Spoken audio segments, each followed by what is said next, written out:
Hello welcome friends. तो दोस्तों I think आप सभी Lalit Narayan Mithila university Darbhanga part third English honours के स्टूडेंट्स होंगे और आप सभी का सेशन 2019 से 2022 होगा। दोस्तों हम पेपर 5 से लेकर के पेपर 7 तक का गेस क्वेश्चन आप लोगों के बीच डिस्कस कर चुके हैं।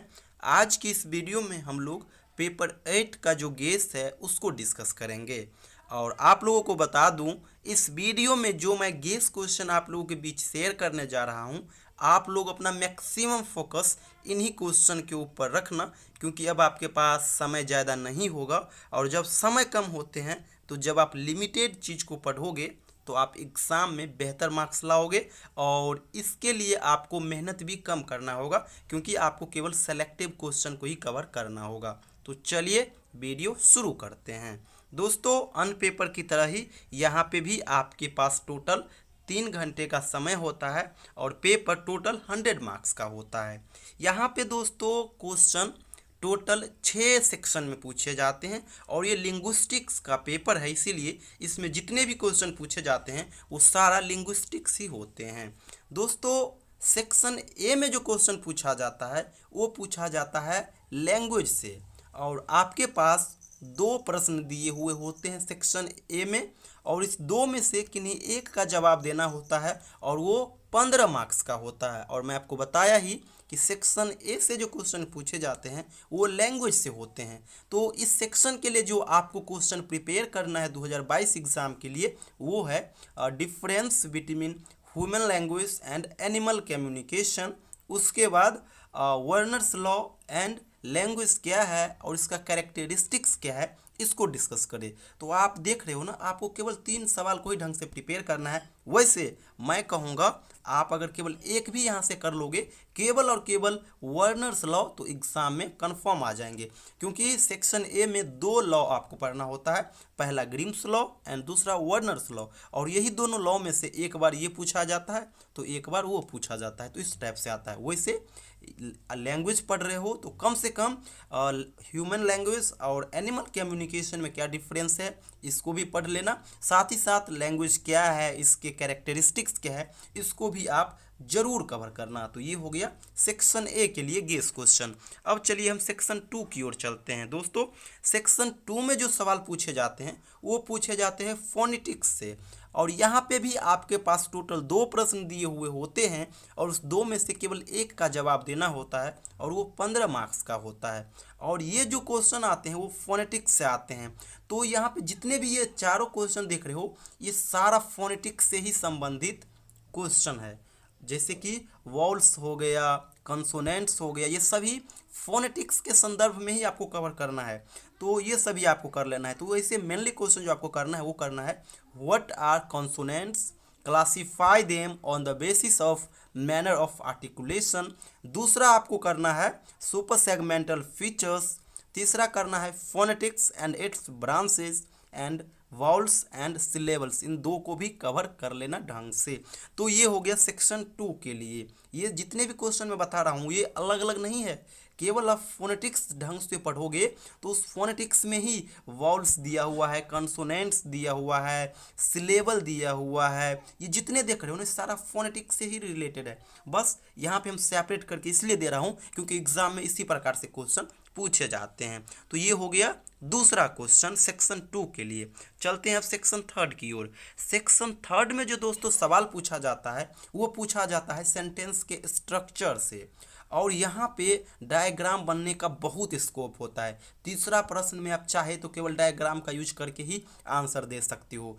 और इसके लिए आपको जो मेनली करना है वो करना है वर्ड फॉर्मेशन, यानी वर्ड का निर्माण कैसे होता है, शब्द का निर्माण कैसे होता है। तो आपको पता ही होगा, कहीं पे एफिक्स लगा करके किया जाता है, कहीं पे सफिक्स लगा करके किया जाता है। तो और बहुत सारे तरीके हैं, जब आप पीडीएफ पढ़ोगे तो वहाँ पे जानोगे। तो तीसरा में भी सेम पैटर्न है, 2 प्रश्न आपके एग्जाम में दिए हुए होंगे और एक का आपको जवाब देना होगा और वो 15 मार्क्स का होगा। तो इसके लिए आपको करना है वर्ड फॉर्मेशन क्या है इसको ढंग से तैयार। उसके बाद basic patterns of English sentences, यानी इंग्लिश सेंटेंस का जो पैटर्न होता है वो क्या होता है, अफर्मेटिव के लिए क्या होता है, निगेटिव के लिए क्या होता है, इसी प्रकार से और भी। इसके अलावा फ्रेज स्ट्रक्चर रूल और surface structure and deep structure. आप कह रहे होगे ये कि अलग अलग है, बिल्कुल नहीं। जब आप सेक्शन थर्ड में टीजी ग्रामर पढ़ोगे तो उस टीजी ग्रामर में ही surface structure, deep structure, phrase structure rule, ये सारा कुछ वहीं पे मेंशन है। और ये सब तो नॉर्मल क्वेश्चन हो गए कि वर्ड का निर्माण कैसे होता है। उसके बाद इंग्लिश सेंटेंस का पैटर्न्स क्या होते हैं, सब बहुत सिंपल सिंपल चीज़ें हैं। जिसको लैंग्वेज थोड़ा कमांड है ना, वो इस पेपर में बहुत अच्छा मार्क्स लाएंगे, क्योंकि ये स्कोरिंग पेपर होता है। टफ जरूर होता है, लेकिन जिसको समझ में आ जाता है वो बहुत अच्छा मार्क्स यहाँ पे लाता है। तो ये तीसरा क्वेश्चन के लिए हो गया। अब चलते हम सेक्शन 4 की ओर। सेक्शन 4 में जो दोस्तों क्वेश्चन पूछे जाएंगे वो पूछे जाएंगे सिमेंटिक्स से। और यहाँ पे भी आपके पास टोटल 2 प्रश्न होंगे। 2 प्रश्न में से किन्हीं एक का ही जवाब देना होगा, और वो भी 15 मार्क्स का होगा। और इसमें जो मेनली पढ़ना है आपको, सिमेंटिक्स को ढंग से पढ़ना है।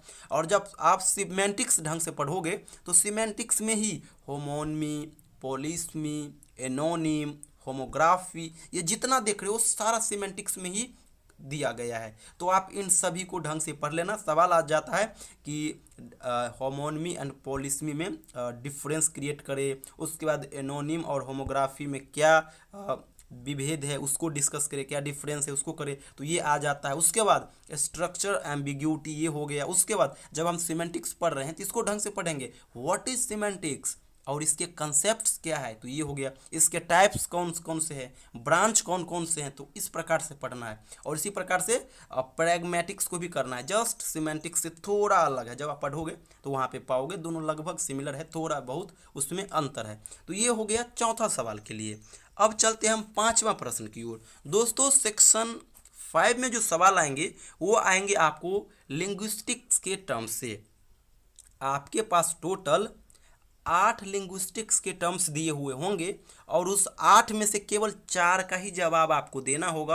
और वो चारों 5-5 मार्क्स करके होंगे, यानी यहाँ पे 20 मार्क्स का सवाल पूछा जाएगा। यहाँ पे थोड़ा पैटर्न चेंज होता है। और इसके लिए जो आपको करना है वो करना है GIE, accent, intonation, cranberry morphemes, उसके बाद syntagmatic and paradigmatic relation, language and parole and slang. इसमें ज़्यादा कुछ आपको करना नहीं है। जैसे कि एक्सेंट हो गया, तो एक्सेंट क्या है, तो ये बोलने का एक टोन है। तो आप इसका जो डेफिनेशन है उस डेफिनेशन को लिखो, इसका एग्जाम्पल क्या है उस एग्जाम्पल को लिखो। यानी मेनली अगर आप केवल एक पेज में इसको लिख दोगे ना, तो ये 5 मार्क्स का सवाल है।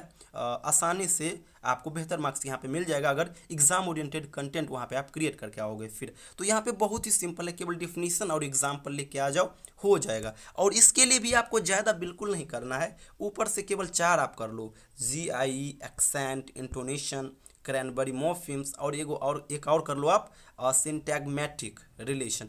केवल ये 4 कर लोगे ना तो आपके एग्जाम में आसानी से चारों का चारों सवाल मिल जाएंगे, कोई दिक्कत नहीं है। तो ये हो गया 5वां प्रश्न के लिए। अब चलते हैं लास्ट यानी 6ठा प्रश्न। लास्ट जो दोस्तों प्रश्न आएगा वो आएगा फोनेटिक ट्रांसक्रिप्शन से। इसमें क्या होगा, तो आपके पास टोटल 15 वर्ड्स दिए हुए होंगे, और उस 15 वर्ड्स में से केवल 10 वर्ड्स को ही आपको फोनेमिकली ट्रांसक्राइब करना होगा। ये एक अलग लैंग्वेज होता है फोनेटिक ट्रांसक्रिप्शन का, जिसे मान लो आपके पास प्रोफेसर दिया होगा, स्टूडेंट्स दिए होंगे, एग्जामिनेशन होगा, संडे होगा, जनवरी होगा, इनको आपको क्या करना होगा, फोनेमिकली ट्रांसक्राइब करना होगा। तो ये सब आपको बताएंगे।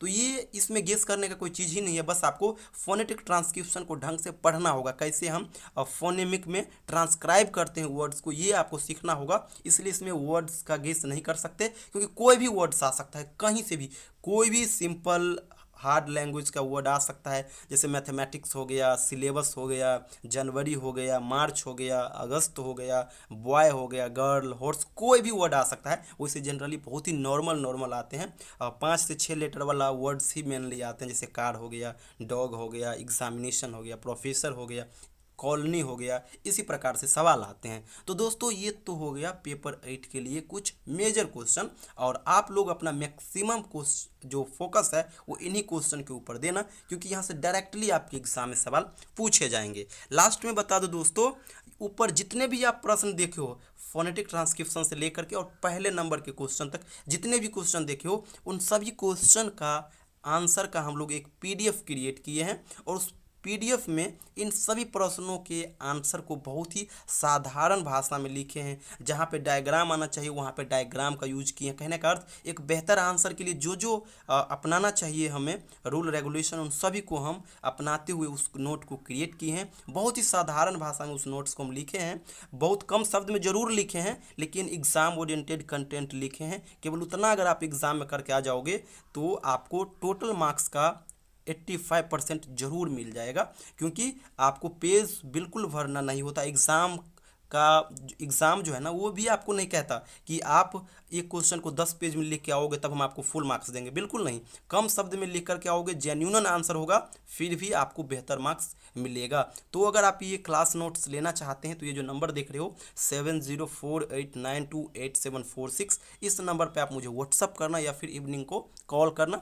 ये मैं आपको क्लास नोट्स का पैटर्न जो है लेने का वो बता दूंगा। साथ ही साथ पार्ट 1 से लेकर के पार्ट 3 तक के लिए हम लोग ऑनलाइन बैच भी चलाते हैं। तो अगर अभी तक आप ढंग से तैयारी नहीं कर पाए हो तो हमारे साथ जुड़ करके इन चारों पेपर का तैयारी सही से कर सकते हो। साथ ही साथ न केवल पेपर 8 का सिलेबस कंटेंट मेरे पास है, बल्कि पेपर 5 से लेकर के पेपर 8 तक चारों पेपर का क्लास नोट्स है, पिछले 5-6 साल का क्वेश्चन बैंक है, सिलेबस है, जो पोएम मेंशन है उसका टेक्स्ट है, एक्सप्लेनेशन के ऊपर कंटेंट है। कहने का बहुत सारे कंटेंट मेरे पास है और वो सारा एग्जाम ओरिएंटेड है। तो अगर आप लेना चाहते हैं तो इस नंबर पे व्हाट्सअप या फिर इवनिंग को कॉल जरूर करना। मैं प्रोसेस आपको बता दूंगा उस पीडीएफ को लेने का। थैंक यू सो मच दोस्तों।